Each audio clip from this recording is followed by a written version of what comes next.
Hello guys, ito po ang aking pakpak namin. 12 years old na po siya.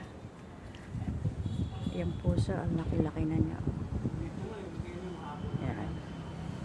Pero po pala ako ipapakita sa inyo. Meron na po siyang anak. Ito po yung anak niya sa baba nakalagay. Ayan po, oh. Yan po yung kanyang mga anak. Yan. Marami na po siyang anak. Anak po niya, pakpaklawin. Ang ginawa ko nga po pala, kaya sa nagkaroon ng ganyan. Ito pong kulay brown na ito. Yan. Kinuskus ko po siya. Yan. Yan brown na yan. Yan. Yan brown. Yan brown. Yan. Kita nyo po yan. So, ang ginawa ko po kasi ganito.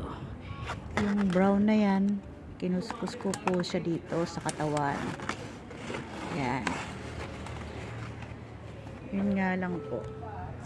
Umabot din siya ng 1 taon bago siya nagkaroon ng anak dito sa kanyang pinagpapatungang kapwa po paso. Gusto po niya kasi mamasa-masa yung pinapatungan niya para doon po siya manganak. Yan. Para magkaroon po siya ng sabing sukling. Yung iba po kasi ginagawa, kinakat nila itong katawan. Ito, kinakat po nila yan. Ginagawa nilang propagation. Yan. Kita nyo po yan. Yan, yung katawan po yan niya. Yan. Ginagawa po nila yan na hati-hati. Tapos ginagawa nilang propagation.